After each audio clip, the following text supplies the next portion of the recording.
The Dream Girl is a scary story about a brother and sister who meet a rich young girl that lives in a mansion near their house.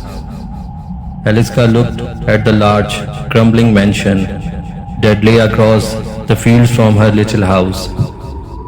It had been empty for as long as she could remember. Every day, she gazed at it from her bedroom window and thinking what it would be like to live there. Aliska and her brother Chris lived with their parents in a small house. Her family was poor and they could not afford to make the necessary repairs. Aliska was always too embarrassed to invite any of her friends over after school. One night, Aliska had a very strange dream about the old mansion. She dreamed that a beautiful young girl lived in the mansion and she invited Alaska to come inside. In the dream, the mansion was filled with ornate furnishings and the walls were lined with expensive paintings.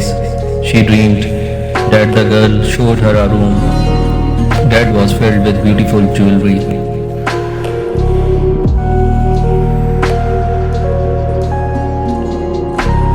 The next morning, when she awoke, Aliska looked out the window and noticed something different about the mansion. It looked as if the walls had been freshly painted and there were curtains in the windows. It seemed like someone had moved in after all.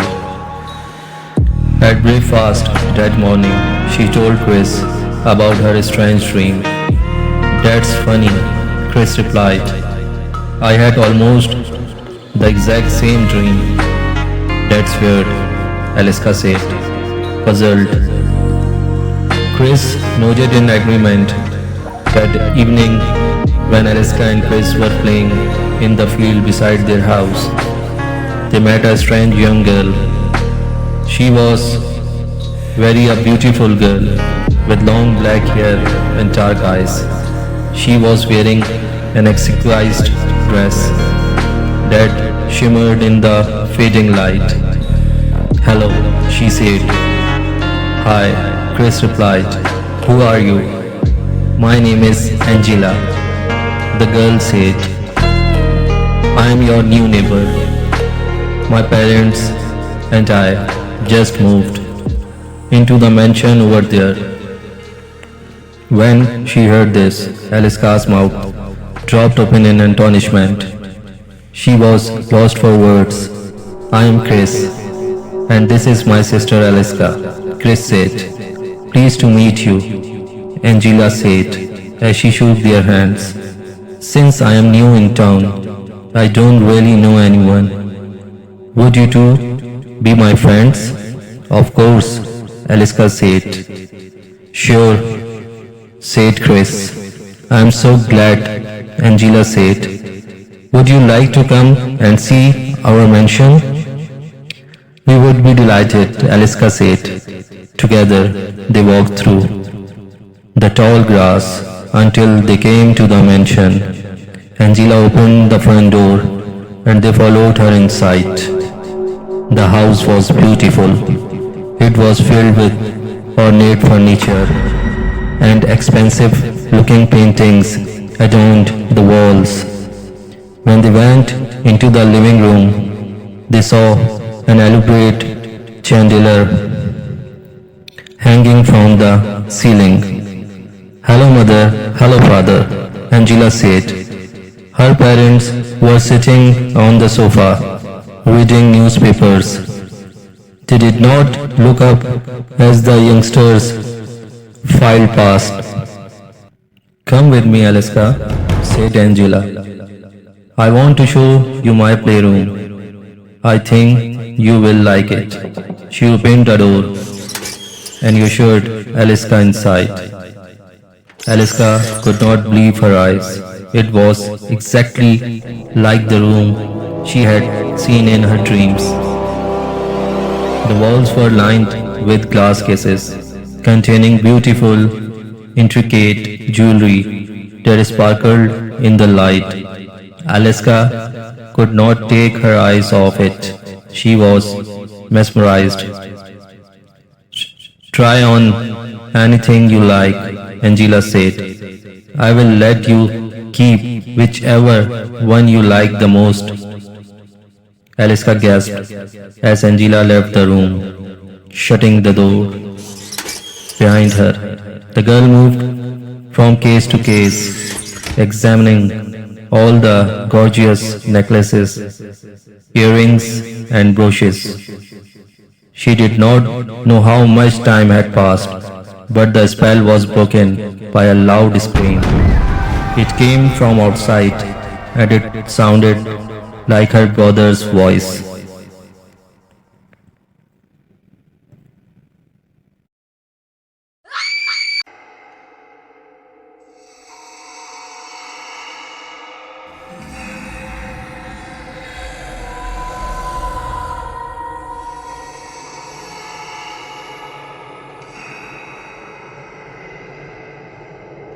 All of a sudden, she looked around and saw that the room was changing.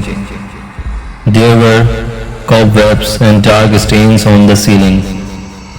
The faded wallpaper was peeling off the walls. The lush carpet was gone, and the floorboards were covered in damp and mold. The wooden door was rotten, and the hinges were rusty. Aliska grabbed the handle and pulled with all her might. She pulled so hard that the door came off its hinges and fell to the ground with a crash. When she went into the living room, she was shocked to see everything covered in dust. The plaster was falling off the walls. Sitting on the couch were Angela's parents had been just moments before were two mummified corpses. Their flesh was rotting off, exposing the bone underneath, and their faces were twisted in a silent.